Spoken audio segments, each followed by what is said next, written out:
மாதிரி கடவுள் அடுக்கல் தோறும் உள்ள மறைந்து இருந்தால் கூட அவருடைய திருவுள்ளம் தன்னுடைய அருளால் உலகத்தை கொடை பொத்தான இடத்துல விரிச்சது போல அந்த அருள் வெளிப்படுத்தினாரு உலகம் வந்தது.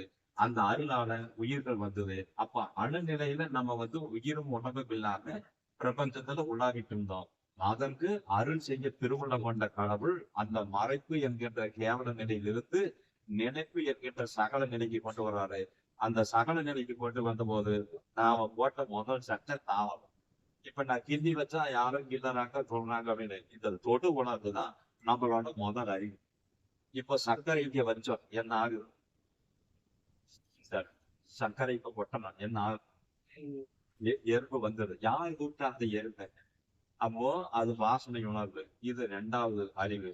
மூன்றாவது இந்த நாக்கு மூலியமா உணரக்கூடிய அந்த சுவை உணர்வு. அடுத்தது நான்காவது இப்போ ஒரு மதிர்ச்சுவல்ல போய் ஒரு கைப்பிடி உணவு வைக்கிறோம். என்ன நடக்குது? நீங்க ஒண்ணுமே பண்ண முடியாது. கைப்பிடி உணவு மதிர்ச்சுவல்ல வச்சிடறீங்க.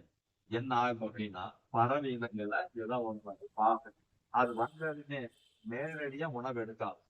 இப்படி கண்ணோட்டம் நம்ம குடிக்கிறதுக்காக வச்சிருக்கிறானா அல்லது நமக்கு கொடுக்கறதுக்காக வச்சிருக்கிறானா கண்ணோட்டம் வச்சு பார்த்துட்டு அங்க உணவு எடுத்தோம். கரைந்து உணவு எடுத்து இது காட்சி அறிவு. அடுத்தது விலங்குகள் பக்கத்துல போய் நின்றுட்டு இப்படின்னு ஒரு தட்டு ஆய் அப்படின்னு ஒரு சத்தம் போட்டேன் இப்படின்னு திரும்பி பார்க்குறேன். இது செவிப்புல நாவாரு. இது சத்தம். அடுத்தத நம்ம இருக்கிறோம் சிந்தித்தல் அப்படிங்கிற இடம். அதனாலதான் ஔவையார் சொல்றான் அறிவு அறிவு மாணவராய் பிறந்த அறிவு அதனிலும் அறிவு தோன்று பிடி நீங்கி பிறந்த அறிவு அப்படின்னு. அப்ப மாணவராய் பிறந்தது அறிவு. அப்ப இந்த ஜீவ தேகத்தை எடுத்துட்டு கருப்பராயன் கட்டமும் முனி கட்டம் போய் நிக்கிறத கொடிது உலகத்திலேயே கொடிது. அதுதான் கருப்பராயன் கட்டம் முனி கட்டம் போய் நிக்கிறது. ஏன் அப்படின்னா உலகை காக்கும் பரம்பொருளை இல்லாமல் இருக்கும் பொழுது அவரே எல்லா ஆன்மாக்களால் இருக்கும் பொழுது அவர்கிட்ட வேலை செய்யற கூடிய ஆளுகிட்ட போய் எனக்கு அருள் புரிந்து நிக்கிறது எவ்வளவு அறியாம. அது நம்ம அப்பச்சியும் சித்த பொண்ணு பெரிய பண்ணுமோ அங்கதானே கொண்டாடி நம்ம நிறுத்திட்டாங்க. முனீஸ்வரம் கட்டம் கற்பனை கட்டம். ஏன் அப்படின்னா இப்போ தடிக்கு விழுந்துட்டோம். ஊருக்குள்ள ஏன் பக்கத்துல வைத்தியங்கிறான்னா அவங்க கிட்ட போறோம். கொஞ்சம் ஒரு முதலுதவி பண்ணிட்டு அப்ப பெரிய ஆஸ்பத்திரிக்கு போற மாதிரி இப்படி மொழிப்ப கட்ட கருப்பராய் கட்டம் கொண்டு போய் இவங்க நம்ம சிக்க வச்சிருக்க ஆரம்பத்தினால ஆடு மாடு ஓடி தின்னுட்டு அவங்க கொலகாரு நம்மையும் கொலகாரு நம்மளுக்கு பின்னாடி வந்த சந்தேகம் நம்ம கொலகாரம் ஆக்கி போட்டோம். அதே மாதிரி நீங்க பிரம்மாக்கள் விஷ்ணுகள் புராண கோரிக்கைன்னு சொல்றாங்க. நம்ம உடம்புக்குள்ள இருக்கதான் சொல்றாரு.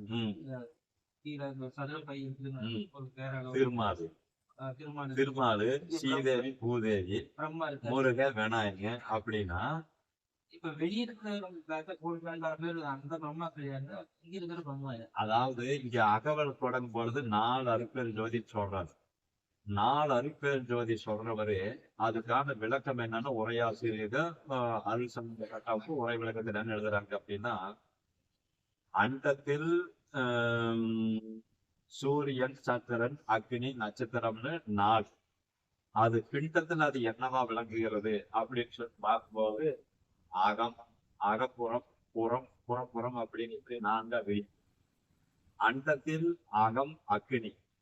அப்ப இந்த பிண்டத்தில் அகம் ஆன்மா, அண்டத்தில் அகப்புறம் சூரியன், இந்த பிண்டத்தில் அகப்புறம் ஜீவன், அண்டத்தில் புறப்புறம் சந்திரன், பிண்டத்தில் புறப்புறம் மனம், அண்டத்தில் புறம் மனம், பிண்டத்தில் புறம் மனம், அண்டத்தில் புறம் சந்திரன், அண்டத்தில் புறப்புறம் நட்சத்திரம், பிண்டத்தில் புறப்புறம் இந்திரியங்கள் என்கின்ற புலன்கள்.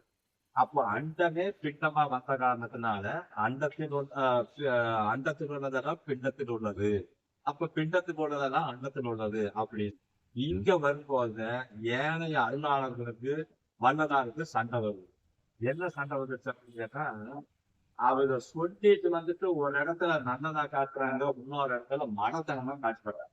சித்தர்கள் அவங்க செஞ்ச அந்த மடத்தனம் தான் இன்னைக்கு வரைக்கும் மக்களையுமே மடையின வச்சிருக்கு. இவர்கள் அறிவாளியா இருந்து மக்களை மடைவாக்குன்றது இந்த சித்தர்கள் செஞ்ச வேலை. என்ன அப்படின்னா தெய்வத்துக்கு அதாவது என்ன சொல்றாருன்னா வள்ளல் பெருமான் இதுதான் தெய்வத்தினுடைய உண்மையை தெரிய ஒட்டாமல் அசுத்த மாயாக்காரர்கள் சித்தர்கள் மறைத்து விட்டார்கள்.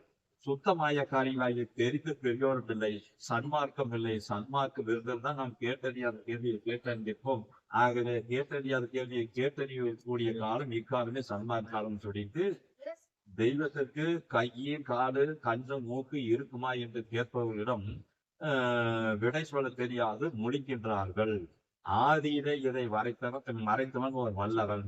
அவன் என்ன பண்ணியிருக்கான் அப்படின்னா, அண்ட லட்சணத்தை பிண்டத்தில் காட்டினார்கள் அப்படின்றது. அப்ப அண்ட லட்சணத்தை வந்து எங்க பிண்டத்துல காட்டினான் இந்த சித்தன் அறிவில்லாம, கையு காலு மூக்கு கண்ணெல்லாம் வச்சு இறைவனுக்கு இதெல்லாம் இருக்குதுன்னு வச்சுட்டான். அவனுக்கு பேரு சர்வேஸ்வரன். சர்வேஸ்வரன்னா அந்த சராசரமும் அவனோட உள்ளத்தினுடைய அசைவில் அது இயங்குதுன்னு அர்த்தம். அப்படி இருக்கும்போது இதுக்கு மூர்த்தி வடிவம் மட்டுமே கற்பித்து வச்சது இவர்கள் செய்த வேலை. இவர்களுக்கு பின்னாடி வந்த ஆதிசங்கரன் மகானு அத்வைதத்தை பேசிட்டு வந்தவர் அவரோட வரலாற்றில வந்து கடைசியா பட்டிருக்காரு, நான் செய்த பெரிய பிழை கடவுளுக்கு உருவத்தை கற்பித்தது. அதுல எழுதியிருக்கிறார்.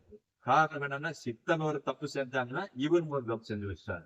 இதையத்தான் வண்டர் பெருமானு கைலாசபதி என்றும் வைகுண்ட லோகாதி சத்திய லோகாதிபதி என்றும் இடம் வாகனம் ரூபம் அமைத்து ஒரு மனுஷனுக்கு இருப்பது போல காட்டி விட்டார்கள்.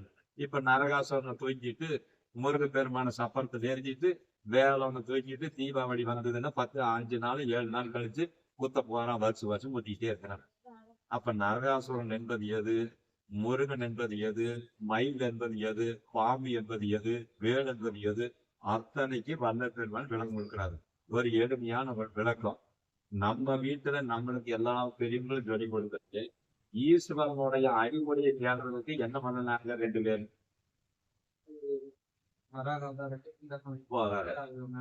அன்னப்பற வடிவந்தாங்க மேலமானாங்க. இதெல்லாம் நம்ம கை சூப்பி குழந்தைகளா நினைச்சிட்டு இந்த மாதிரி எதை எழுதி வச்சுட்டாங்க. நம்ம பெரியோர்களும் என்ன பண்ணிட்டாங்க, நம்ம ஒன்னும் கை சூக்கி குழந்தையாக இருக்க வேண்டும்னு கடைசி வரைக்கும் அப்படியே சொல்லி வச்சுட்டு போயிட்டாங்க. இதைய வந்து உடைச்சவர் தான் அவங்க. அடே அது அப்படியல்ல, பசு அறிவு பாச அறிவு. அப்ப பசு அறிவுன்னா என்ன, பாச அறிவுன்னா என்ன? பாச அறிவு அப்படிங்கிறது மலத்தில் அழுத்துவது. மலத்தில் அழுதுனா புலன்கள் சார்ந்து இயங்குவது. இதுங்க பாச அறிவுன்னு பேரு. பசு அறிவு அப்படின்னா நாம யாரு, நமக்கு ஆதாரமான தலைவன் யாரு, இந்த பிண்டம் என்கின்ற தேகம் எப்படி வந்தது, அண்டம் என்கின்ற உலகம் எப்படி வந்தது, இதற்கு மூலம் எது அப்படின்னு சிந்திக்கிற நிலைக்குத்தான் பசு அறிவுன்னு பேரு. அதுக்கு பகுத்தறிவு. அந்த அறிவு முழுமையானது கிடையாது, அது மனப்பொற்றுமையுது. அதையும் கடந்து அருள் அறிவுக்குள்ள போட வேணும். அந்த இடத்துல வந்து வாங்கும்போது இந்த பசு அறிவு பாச அறிவுகள் கீழும் மேலும் செல்வது அப்படின்னா புலன்கள் சார்ந்து இயங்கினீங்கன்னா பிறப்பு வரும். இதுக்கு பேரு பாச அறிவு. அப்ப கடவுள் சார்ந்து இயங்கினீங்க அப்படின்னா ஒண்ணு ஞானி ஆகலாம், இல்லைன்னா இவங்க இந்த தேவர்கள், அதாவது பிரம்மா விஷ்ணு ருத்ரன், இவங்க மகாலட்சுமி சரஸ்வதி, இப்படி ஏதோ ஒண்ணுக்குள்ள போகலாம். மேல்நோக்கி நீங்க முயற்சி அந்த பசு அறிவு வந்து அருளறிவு நோக்கி பயணித்தோம் அப்படி வருது. அதனாலதான் திருமந்திரம் என்ன சொல்லிச்சு அப்படின்னா, செல்லும் மடங்கு செலுத்துமின் சிந்தையை, வெல்லும் மடங்கு விடுமின் வெள்ளியை, அன்பும் பகல் அன்புடன் சொல்லினால் கல்லும் பிறந்த கடவுளியாக நீங்க தான் அந்த ஈசன். அப்ப எப்ப நீங்க ஈசனாகிறீங்கன்னு அப்படின்னு சொல்றாரு அப்படின்னா, செல்லும் அளவு செலுத்துமின் சிந்தையை. இன்னைக்கு இந்த வயிறு வளர்க்கிறதுக்கு நம்ம ஓடிக்காது உழைக்கிறோம். குடும்பத்தையும் பார்க்கணும், வாரிசுகளையும் பார்க்கணும், அம்மா அம்மாவையும் கவனிக்க வேணும், நாங்களும் வயிற்று தள்ள வேணும், உழைச்சே ஆகணும். உழைக்கலைன்னா இந்த கர்ம செய்தினா இந்த பூமியில விட முடியாது. அப்போ இந்த மாதிரி இருக்கும் பொழுது நம்ம வந்து இதுலயே நம்மளோட காலத்தை வந்து வீணா கழிச்சிட்டு போயிடுறோம். அப்போ இதுதான் முடிவு அப்படின்னு. ஆனா யோகி ஞானி அப்படின்னு பார்த்தா அவங்களும் நம்மை மாதிரி இருந்தாங்க. ஒரு கட்டத்துல குடும்ப நிலைகளை வந்து ஊர்த்தி வெளியிட்டு அது நன்முயற்சிகள் வந்தவ. அப்ப வந்த போது அவங்களோட முயற்சிக்கு தக்க மாதிரி ஒரு பலன் வாங்கிக்கிறார். அப்ப இந்த மாதிரி வரக்கூடிய நிலையை விட்டுட்டு நாம இப்ப வந்து இந்த பாச நிலையிலேயே போயிட்டோம் அப்படின்னா வெந்த சோத்து தின்போம், விதி வந்தா சாவம். இத்தனை அருளாளர்கள் வாய்ந்தாங்களே, ஒரு அருளாளனாவது எல்லாத்தையும் இறப்பொழிக்க ஜன்மா இருக்கும், சாகாதவனே சன்மார்க்கி அப்படின்னு மரணமில்லா பெருவாழ்வுதான் லாபம் அப்படின்னு நீட்டி முழங்கினது ஒத்துழைங்க காணும். அப்படின்னா வள்ளலாருக்கு முன்னாடி வந்த சித்தனாவது புத்தனாவது முத்தனாவது எல்லாருமே 5 நடுங்கினாங்க. வள்ளலார் ஒருத்ததான் நடுக்காம. ஏன் அப்படின்னா மரணமில்லா பெருவாழ்வுனால இந்த உலக மக்கள் மத்தியில போய் பேசுறது எல்லாருமே செத்து போற உலகத்துல இருக்கிறோம். அப்படி இருக்கும்போது இதை போய் சொன்னா நம்ம வந்து அடிக்க வருவானுங்க, கேள்விகள் பண்ணுவானுங்க அப்படின்னு இதைய மறைச்சு சொல்லிட்டாங்க. அது என்னன்ட்டாங்க, சாகாசலை வேகாக்கள் போகக்கூடாது சூட்சுமா வச்சுட்டு போயிட்டாங்க. அதுல முதல் எழுத்து எடுத்து பாருங்க. அதுல முதல் எழுத்து சாகா சா வேகாக்கால்ல போகா போனல மூணை கூட்டுல முதல் மூணு எழுதிங்க சாவே போ. அது சாவே போ அப்படின்னு எங்க போகும்? அது போறதுக்கு உபாயம் என்ன, அதுக்கு உண்மை என்ன, அதுக்கு அனுபவம் என்ன? அங்க சொல்ற அது வல்லத்தெருமான் என்ன அப்படின்னா, பசித்திரு, தனித்திரு, விழித்திரு. இது மூணு முதல் எழுத்தை கூட்டி பாருங்க. பதவி. அப்ப மரணம் இல்லாம விளங்க வேண்டும் என்கின்ற அந்த பதவி வேணும்னா நீங்கள் பசித்திருக்க வேண்டும், நீங்கள் தனித்திருக்க வேண்டும், நீங்கள் விழித்திருக்க வேண்டும். அப்படின்னா தூங்காம இருக்கிறதா, அப்படின்னா சோர்ந்திக்காம இருக்கிறதா, அப்படின்னா யாரு கூட சேராம தனியா இருக்கிறதா? அப்படி அல்ல. இதுல பசித்திரு அப்படின்னு சொல்லும் பொழுது இப்ப நாங்க ரெண்டு பேர் தான் பேசிருந்தோம். நீங்க உள்ள வந்தீங்க, ஆனா ஏற்கனவே சொன்னீங்க அவர் வர வச்சா தானே வர முடியும் அப்படின்னு. அந்த மாதிரி இருக்கும் பொழுது நீங்க நினைச்சிருந்தா அப்பாவை பத்தி பேசிட்டு எதை சுத்த ரெண்டு வாங்க நலம் விசாரிச்சுட்டு நீங்க கிளம்பி இருக்கலாம். ஆனா இது என்ன சொன்னீங்க அப்படின்னு ஒரு கேள்வி வருவதுன்னா, இந்த இடம் தான் சத்து விசாரத்தினர் வளர்க்கணும். அப்போ அந்த விசார வஸ்தராக நீங்கள் இருந்தீர்களே ஆனால் நீங்கள் பெற வேண்டியதை பெற்றுக்கொள்ளலாம். அதை விட்டு போட்டு 108 1000 போற்றி போட்டு நம்ம வாங்கிட்டு உட்காந்துட்டோம்னா அது வந்து ஏகமே சித்தி கொடுக்கும், பூரண பலன் அளிக்காது. அப்போ விசால வஸ்தரா இருங்கள் அப்படிங்க. இப்ப இந்த 28 மார்க் இது இருக்குது. ஐயா ஒண்ணு படிச்சார், நான் ஒண்ணு படிச்சேன். அப்புறம் மூடி போச்சு மணி 7 சோறு வளர்ந்த மாதிரி நாளை படிக்கலாம் மூடி வச்சிருந்தாங்கன்னா விளங்காது. அந்த கடைசி 2 வரியிலிருந்து விளக்கு பெற்றுங்காட்டி உங்களை மறந்துட்டாரு. அப்ப இதுல 3 பேரு, அதுல இவங்க 2 பேர். இப்ப எல்லாத்துக்குமே இந்த விளக்கு போய் சேருது. இப்ப இவரு இது இருக்கிறவங்க கேட்கலினாலும் வச்சுக்கோங்க, அந்த சராசரம் இருந்தும் இப்ப பேசுற பேச்சு உலாவிட்டு இருக்கும். அது உரியவங்களுக்கு போய் சேருது.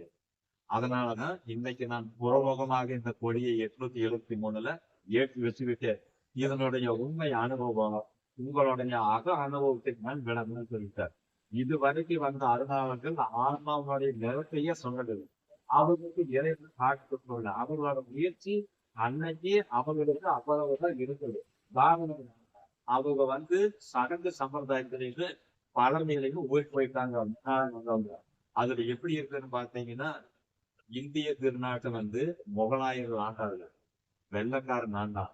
அவன் எவ்வளவு வருஷம், இவன் எவ்வளவு வருஷம். அங்கே வந்தது 1600, 200 வருஷம். பாய் 1000 வந்து அவன் 300 வருஷம், இவன் 200 வருஷம். ஆனா நம்மளுக்கு எல்லாம் கொஞ்சமாவது வெக்கமான சூடு சொன்ன கொஞ்சமாவது இருக்குதுன்னா 500 வருஷமே இவனுக்கு 2 வயது கிட்ட நான் இருந்திருக்கிறேன்னு. காரணம் என்னன்னா இதைய ஒட்டைச்சு பேசினவர் தான் வல்லத்தெருமான். இஸ்லாத்துக்கு சொல்ற அல்லாமும் ஐயா சொல்ற ஒன்றுதான். இயேசுன்னு சொன்னாலும் அல்லான்னு சொன்னாலும் ஈசன்னு சொன்னாலும் ஒன்றுதான். ஆனால் அவர்களுடைய அனுபவங்கள் மாறுபட்டிருக்குது, அதை ஒத்துக்கொள்ள வேணும். வேதங்கள்ல சொல்லக்கூடிய சில விஷயங்கள் பொருத்தி போகும், சில விஷயங்கள் பொருத்தி போகாது. அவங்களுடைய வழிபாடு 5 வேளை தொழுகை. இங்க வந்து நம்மளோட வழிபாடு 6 வேளை தொழுகை. இங்க 6, அங்க 5. ஆனா ஒரு சின்ன நூலலை வித்தியாசம் வந்துருது. இன்னொன்று தெரியுமா? பாஸ்கர் சேதுபதி யார்? அவர் அனுப்பிச்சுட்ட ராமநாதத்தை ஆண்ட மன்னன். அப்போ அந்த மன்னன் விவிலியத்தை பற்றி அற்புதமான விளக்கம் சொல்வார்கள். எத்தனை பேருக்கு தெரியும்? நாஞ்சி மகா பெரியவர் விவிலியத்துக்கு வந்து அற்புதமான விளக்கம் சொல்வார்கள். எத்தனை பேருக்கு தெரியும்? ஏன் அப்படின்னா அது வந்து ஏகதேச உண்மை, இறை உண்மையை ஏகதேசமா வெளிப்படுத்தியது. அதுல பொருத்தி போற பகுதிகள் அதை எடுத்துக்குவாங்க, பொருந்தாத பகுதியை அவங்க பேச மாட்டாங்க.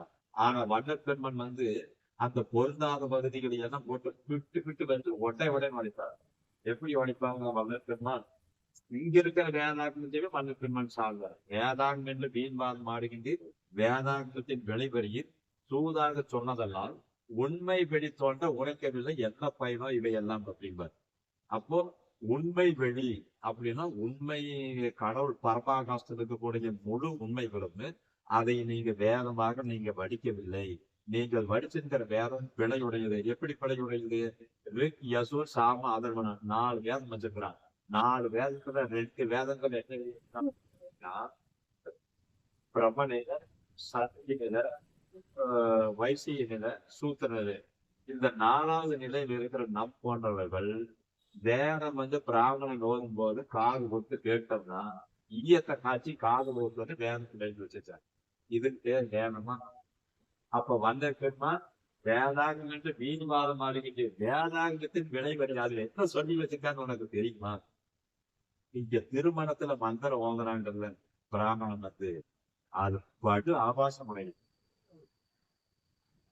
அது இந்த இடத்துல போய் நம்ம வாயாவது எல்லாம் எழுதுறாங்க. அதுவே கஷ்டம். அதை உணர்ந்து பார்க்கணும். அப்போ நம்மளுடைய தமிழ் நெறியில உண்மை விளக்கத்தோட நம்ம மந்திரம் மோதி எல்லா உயிர்களும் இன்புற்று வாழ்க, கொல்லாகிறத குறைமெல்லாம் ஓங்குக இப்படி சொல்லி மணமக்கள் நீளோடி வாழ்க. வேலை முடிஞ்சு வச்சு கடவுள் அவர்களுக்கு எல்லா வளமும் எல்லா நலமும் தந்து பேரின்ப நிலையில் அவர்களை விளங்க வைக்க வேண்டும். வந்திருக்கிற உறவினர் நண்பர் எல்லோருமே அவர்களை ஆசீர்வதித்து அவர்கள் எல்லாரிடமும் நல்லாசி வாங்கி விளங்க வேண்டும் அப்படின்னு சொல்லி போயிடலாம். அதை விட்டு போட்டு அவன் சொல்லி இருக்கிறதெல்லாம் இங்க படிச்சு காட்டுறதுக்கே எனக்கு வெக்கமா இருக்குது, அசிங்கமா இருக்குது. காரணம் என்ன அப்படின்னா வேதாந்தத்தின் விளைவுன்னு அவர் சொன்னார். உண்மை வழி தோன்ற உழைக்கவில்லை. அவனுக்கு உள்ளபடி சொல்லாம மறைச்சு வச்சான். யார்? இப்ப தெய்வத்துக்கு கைகாலெல்லாம் வச்சு ஆதியிலே இதை மறைத்தவன் ஒரு வல்லவன். அப்படிப்பட்டவன் பூட்டிய போட்டு இதுவரைக்கும் ஒருவன் பண்ணவில்லை. அதை உடைச்சது பண்ணலாம். வியாசங்கிற மகாபாரத அவருதான் இப்ப இன்னைக்கு 4 பெருமக்கள் 63 நாய்மார் அப்படி ஒருத்தருமே கிடையாது. கிடையாது. ஏன் கிடையாது அப்படின்னா சன்மார்க்கத்துக்கு திருவருப்பா நூலை படிச்சா உரைநடை படிச்சாத்தே துன்பம் இருக்கு. அதுல எழுதுறார் மண்டேஸ்வரன். மாணிக்கவாசர் சாமியினுடைய வரலாறு கற்பனையே. மாணிக்கவாசரும் 63 நாய்மார்களும் மனிதர்கள். திருவாசகம் இருக்குது. அவங்க கட்டண கோயில் சொல்லக்கூடிய ஆவுடையார் கோயில் இருக்குது. பாண்டிய மன்னர்களும் நாட்டு ஆட்சி செஞ்சாங்க. இது அத்தனையும் உண்மை. ஆனால் வந்த பெருமான் அதுக்கு பின்னாடி என்ன வரிக்கு சொல்றாரு பாருங்க. அதுக்கு தகுந்த மாதிரி ஊர், இடம், ஆலயம் இவைகள் எல்லாம் அமைத்து அதற்கு ஆகம முறைப்படி இந்த மாதிரி பாடல்கள் எல்லாம் இப்படி எல்லாம் வாசிச்சு அந்த பூசையை இப்படி நிறைவு செய்ய வேண்டும்னு அதற்கு தகுந்த மாதிரி இவைகள் எல்லாம் முறைப்படுத்தி வைத்திருக்கின்றார்கள். ஆனால் இதை செய்தவன் சித்தன். அவனோட பேரை போடாம துணை பெயர்ல மாணிக்கவாச சாமின்னு சொல்லி வச்சுட்டான் அப்படின்னு அவர் சொல்றாரு. அதேதான் சொல்றாரு. அதை நாங்களும் மத்திய பேசணும். அப்ப வான் கலந்த பாட்டுல பாடிட்டு இப்ப இந்த இடத்துல விளக்கத்தில் இப்படி சொன்னா அப்ப எப்படி நம்ம புரிந்து கொள்வது அப்படின்னு பார்க்கும் பொழுது ஒரு பாட்டு வருது. வான் கொடுத்த மணிமண்டில் திருநடனம் புரியும் வல்லன் எல்லாம் வல்லவன் நன் மலர் எடுத்து என் உள்ளத்தே தான் கொடுக்க நான் வாங்கி கொடுத்தேன். தலைவர் சிலர் அணிகவரும் அணிதன் தான் அவர் குலரும் தேர் கொடுத்த சுவை போல திருக்கூத்து காட்டுகின்ற திருவடிக்கு உண்டாகும். யான் கொடுக்கும் பரிசு இந்த மாலை மட்டும் கோடி உடற்பொருள் ஆவி அனைத்தையும் கொடுத்தேன் உற்பத்தி தப்புகிறார். அப்ப இறைவன் அடியெடுத்து கொடுக்க வந்தது இது. அதே போல அந்த திருவாசகம் என்பது இறைவன் ஒரு சித்தன் பெருமகனாருக்கு அடியெடுத்து கொடுத்தது. அதுல மாற்று கருத்து. ஆனால் அவர்கள் என்ன பண்ணிட்டாங்கன்னா இதைய மாணிக்கவாசாமின்னு ஒரு கதையை கட்டி புனைப்பெயர் சூட்டி அவர்கள் செய்ததாக சரித்திரம் பண்ணி வச்சுட்டாங்க அப்படின்னு முடிக்கிறார். அப்போ நின் வாசகத்தை நான் கலந்து பாடுங்கள் அப்படின்னு சொல்ல பொழுது அந்த இறை வாசகத்தோடு ஒட்டி கொண்டு வராது இந்த திருவருப்ப பாடல். ஆனால் இவர்கள் சொல்லிய அந்த மாணிக்கவாசாமி என்கிற அந்த சரித்திரத்தை மட்டும் மறுத்துகிறார் மன்னர் பெருமான். அப்ப அதை செஞ்சது யார் அப்படின்னு சொல்றாரு? சித்தர் பெருமகன். அப்ப சித்தர் பெருமகன் சொன்னவரு அதை எப்படி நம்ம ஏற்றுக்கொள்வது அப்படின்னு பார்த்தா நம்ம பேசுற மொழி தமிழ். இது யார் செஞ்சது? இவங்க செஞ்சது, சித்தர்கள் செஞ்சது. இவங்க எப்படி இங்க தமிழ் செஞ்சாங்க அப்படின்னு கேட்டீங்க அப்படின்னா இந்த உடம்புக்கு தமிழ்ல ஒரு பேர் சொல்றாங்க. என்ன பேர் சொல்றாங்க நம்ம உடம்புக்கு? காயம், தேகம், மெய்யோட மெய். இப்ப மெய்ய வந்து பிரிங்க. அந்த மெய்ங்கிறது வந்து எப்படி பிரிக்கிறது? மெய் அப்படின்னு அது பிரிக்கிறதுக்கான விவரம் வந்து பாருங்க. இம் கூட்டல் ஏ கூட்டல் யா போட்டு ஒரு புள்ளி வச்சு இ அப்படின்னு. இப்போ நீங்க ந ம சி வா ய அப்படின்னு சொல்லுங்க. நான் சொன்ன மாதிரியே அப்படின்னு சொல்ல வரும் பொழுது இந்த இடத்துல கடைசி எழுத்து என்னவா வந்தது? யா. அப்போ அந்த யா வந்து இப்ப எங்க வருது அப்படின்னு கேட்டீங்கன்னா, மூலாதாரம், சுவாதிட்டானம், மணிப்பூரகம், அநாகரம், விசித்தி, ஆண்மை, சகஸ்திரம் அப்படின்னு 6 ஆதாரங்கள் கடந்து நிராதாரமா இருக்கக்கூடிய அந்த 7வது இடத்துல இந்த எகரம் என்பது அந்த குரு மருங்கத்தை வந்துடுது. அது நம்மளுடைய ஆன்ம நிலையத்தை குறிக்குது. அப்போ நமச்சிவாய அப்படின்னு அந்த ஏ வந்து ஆன்ம நிலையம். அப்போ இம் கூட்டல் ஏ அப்படின்னு சொல்லும் போது அ ஆ இ இ ஓ ஓ இந்த இடம் ஏ 7வது இடத்துல வந்திருக்கிற எழுத்துக்கு அவன் என்ன வச்சிருக்கிறான்? ஏ. அப்ப ஏ என்கின்ற எழுத்து 7வது வச்சிருக்கிறான். இந்த 6 ஆதாரம் கடந்து நிராதாரத்துல அந்த யகர ஆன்மா சிற்றபி என்கின்ற யகர ஆன்மா ஏ என்கின்ற 7வது இடத்துல மகர மெய்யொழியாக வீட்டிருக்கின்றான். அதுதான் மெய். அப்ப அவன் தெரியாதானே வச்சான் மெய்ன்னு. 8-2-10 சொல்றாங்க. ஆமா. நிறைய பேர் சொல்றாங்க உண்மைதான். அது எப்படின்னு கேட்டீங்கன்னா, நட்டகனை தெய்வம் என்று 4 புஷ்ப சாட்சியே சுற்றி சுற்றி வந்து நின்று மொனமணி என்று சொல்லும் மந்திரம் எதனா சுட்ட சக்தி தட்டுவம் கரிச்சவை அறிவோம் நாதன் உள்ளிருக்கையில அப்படின்னு சிவவாக்கியங்கிற மகன் பாடினார். அப்ப அந்த நாதம் வந்து நமக்குள்ள உதயமாகி அதுதான் சொல்லா வெளிப்படுது. அப்ப இந்த நாதம் உதயமாக வேணும் அப்படின்னு சொல்லிச்சுனாலே கடவுள் உள்ள இருக்கிறதால ஆன்மாவும் இருக்குது.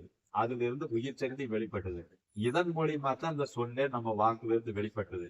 அது வைகரி வாக்கு பஞ்சமி அப்படிங்கிற மாதிரி இந்த மாதிரி அது சொல்லுவாங்க. அந்த எழுத்து உதயமாகக்கூடிய நிலை சொல்லுவாங்க. அப்படி இருக்கும் பொழுது பைசல்வி அப்படிங்கிற மாதிரி எல்லாம் அதை கொண்டு வருவாங்க. அப்போ இந்த ஊமை எழுத்து அப்படிங்கிறது என்ன அர்த்தம் அப்படின்னா, அந்த மாக்கு மேல ஒரு புள்ளி வைக்கிறோம், அது இம்மு. அப்போ அந்த ஓம் அப்படிங்கிற அந்த பிரணவம் 3 எழுத்து உள்ள உட்கார்ந்து இருக்கிறது. ஆ உ இம். அப்போ ஆ எது என்ன, உ என்பது என்ன, இம் என்பது என்ன அப்படின்னா, தமிழ் என்கிற வந்து ஆ என்கிற எழுத்துக்கு என்ன எவ்வளவு? 8. ஊ என்கிற எழுத்துக்கு 2. ஆகாரம்ங்கிறது என்சான் உடம்பு. உகாரம் என்பது உடம்புல விலக்கி கொண்டிருக்கிற உயிர் சுவாசம். அப்போ உடம்பும் இடகடை பின்கடை என்கின்ற 2 உயிர் சுவாசமும் எங்கிருந்து வந்தது? இம் என்கின்ற மகர மெய் ஒளியிலிருந்து வந்தது. ஆமா, இம் என்கின்ற அந்த மகர மெய் ஒளிதான் ஊமையல். அந்த ஆன்மாவிலிருந்து உயிர் சக்தியை வெளிப்படுத்தி தானும் அந்த ஆன்மாவோடு இணைந்திருப்பது. அது எப்படி ஆன்மாவோடு அவர் இணைந்திருப்பதை நாம் எப்படி ஏற்றுக்கொள்வது? வருது பாருங்க. அதனாலதான் வண்டல் பெருமாள் திருமந்திரத்தை படி, திருவாசகத்தை படி, அதுல இருந்து வந்து நம்ம சுத்த சன்மார்க்கத்துல இந்த திருவருப்பா படிச்சு பார்க்கும்போது இந்த 3ம் சங்கமிக்கும் போது நம்மளுக்கு ஒரு விளக்கம் ஏற்படுது. அது என்ன விளக்கம் அப்படின்னு கேட்டீங்கன்னா, இந்த திருமந்திரத்துல வந்து ஒண்ணு குறிப்பிடாவாங்க. உள்ளத்து ஒருவன் உள்ளூர் ஜோதி உள்ளம் விட்டு ஓரடி நீங்கா ஒருவனி உள்ளமும் தானும் உடனே இருக்கிறதும் உள்ளம் அவனை உரு அறியாது. இதுல 3வது அடி சொன்னார் பாருங்க, உள்ளமும் தானும் உடனே இருக்கிறதும். 4வது அடியில உள்ளம் அவனை உரு அறியாது. முதல் 2 அடி என்னங்கிறாரு? உள்ளத்து ஒருவர். அப்ப உள்ளத்து கூட ஒருத்தர் தான் இருக்கிறான். இங்க எங்க இருந்தது மற்ற தெய்வங்கள்லாம்? வரலையே. ஒன்றே குலம் ஒருவனே தேவன் நன்றே நினைவுகள் நமநிலை நானாமே சென்றே போகுவது இல்லை நம் சித்தத்து அப்படின்னு சொல்லி ஒரு 4 அடியுடைய ஒரு பாடல் சொல்றாரு. அப்போ இந்த இடத்துல வந்து உள்ளத்து ஒருவன் சொன்னவரு அது என்னவா இருக்கிறான்? அந்த ஒருவன் உள்ளத்து ஒருவனை உள்ளூர் ஜோதி. அப்ப அந்த உள்ளத்துக்குள்ள வந்து ஜோதியாகப்பட்ட உருவமாக அவன் விளங்கி கொண்டிருக்கிறான். 3வது அடியில உள்ளம் தானும் உடனே எழுகினம். அப்போ உள்ளம் என்கின்ற நாமும் ஜோதி என்கின்ற கடவுளும் ஒன்றாகவே பயணிக்கின்றோம். ஆனால் 4வது வரியில உள்ளம் அவனை உரு அறியாது. ஏன் அப்படின்னா அதைத்தான் சிவபுராணத்தினுடைய இறுதி பகுதியில அவன் அருளாலே அவன்தாள் வணங்கி, அப்போ உணர்த்தினாலன்றி உணர முடியாது. அப்ப நம்ம எப்போ உணர்த்தப்படுறோம்? இப்ப வந்தது உங்க அப்பாவுக்கு துன்பம், நீங்க வந்தது ஒண்ணு பிரார்த்தனை பண்ணலாம், அல்லது இந்த இடம் எப்படி இருக்குன்னு பார்க்கலாம் அப்படின்னு. ஆனா நீங்க எப்பவோ வந்திருக்கு வேணும். அப்ப இப்ப வர வேண்டிய காரணம் என்ன அப்படின்னா, அங்க ஒரு வினைய புகுத்தி அதை நீங்க பார்க்க வேண்டிய சூழல் அப்போ உங்க மனசுக்குள்ள இந்த இடத்துக்கு போக சொல்லி உத்தரவு இந்த வினை முடிச்சு இல்ல அப்படின்னு சொல்லிச்சுன்னா நம்ம இப்படி வர முடியாது. அப்போ அதுக்குதான் வினை முடிச்சுன்னு பேரு, அதுக்குதான் பந்தம்னு பேரு. இப்போ உலகியல்ல நம்ம விளங்குறதுக்கு காரணமே நாம கடவுளா மாற வேண்டும். அதுக்காக நம்மளுக்கு உலகத்துல நம்மை தோற்றுவிச்சது. நம்ம அம்மா அப்பாவோட சேர்ந்தோம்னா, தாத்தா பாட்டியோட சேர்ந்தோம்னா, சித்தம் பெரியப்பாவோட சேர்ந்தோம்னா கெட்டு போயிடும். அது எப்படி நம்ம அம்மா அப்பாவோட சேர்ந்தா கெட்டு போயிருமா? ஆமா, கெட்டு போயிருமா. ஏன் அப்படின்னா அவங்க என்ன பண்ணுவாங்க அப்படின்னா, ஏன்டா இதெல்லாம் கெழுத படிக்கிற வேலையதான், கெழுத நானதுக்கு அப்புறம் படிக்க வேண்டியது இப்ப வாடா படிக்கிறது அப்படின்னா, கெழுத நானதுக்கு அப்புறம் 2 கண்ணு போயிடுச்சு, அப்புறம் எப்படி படிக்கிறது? இவங்க நம்மளுக்கு படிச்சு சொல்லி கொடுப்பாங்களா? அதனாலதான் நம்ம கெடுத்தவங்க யார் அப்படின்னா முதல்ல அம்மா அப்பா. அதுக்கு முன்னாடி கெடுத்தவங்க தாத்தா பாட்டி. தாத்தா பாட்டி அசுரத்தின் கொலை பண்ணுச்சு, அம்மா அப்பா அதைய வழிமொழிஞ்சு நம்மளுக்கு முன்மொழிஞ்சாங்க. நாமளும் வழிமொழிஞ்சு முன்மொழிஞ்சு சந்ததி ஓவரா கொலகாரனாவே இருக்கிறோம். நமக்கு பிறந்தது கொலகாரனாக இருக்கு, முடிவே இல்லை. ஆனா சன்மார்க்கம் என்ன சொல்றது? கோயிலுக்குள்ள நுழையும் பொழுது கொலை அகம்பியல் மட்டும் உள்ள இத்தனை பேர் சித்தன்னு பெருமையை வச்சுட்டாங்க. ஒரு சித்தனாவது அந்த மாதிரி செஞ்சு வச்சிருப்பாங்க. வண்டர் பெருமானை தவிர இந்த உலகத்துல கோயில் ஆனால் இந்த வாசல் செஞ்சு வச்சது எந்த இடத்துல இருக்கு? எங்கேயுமே இல்லையா? அவர் மட்டும்தான் கொலை அகற்றிய மட்டும் உணர்வு வரவே வேண்டாம். ஆனா சோதிக்கிற இடத்துல எல்லா கழுதைகளையும் போங்க, குடியாருனா கற்பழிக்காருனா எவனோ இருக்கு வேற என்ன போங்க, தின்னுக்குங்க. எங்க வரக்கூடாது? நீ திறகனா இருந்தாலும் கொலகாரனா இருந்தாலும் இங்க வரக்கூடாது, சண்டினாலும் சரி வரக்கூடாது. அப்போ இதை கழட்டி விட்டேன்னா வரலாம் அப்படிங்கிறாரு. அப்போ இந்த இடத்துல வண்டல் பெருமான் நினைச்சிருந்தா இந்த ஓம் சக்திக்கு எவ்வளவு ஓட்டம், திருப்பதிக்கு எவ்வளவு ஓட்டம், பழனிக்கு எத்தனை ஓட்டம், அது மாதிரி அவர் வர வச்சிருக்கணும். அது வேண்டாங்கிற வரவே வேண்டாம்ங்கிறாரு. இந்த நிலை இருந்தால் இந்த நிலை இதைதான் வராது. இப்போ உங்களை நான் சைவமா மாத்தோணும், நான் பேசி பிரயோஜனம் இல்லை.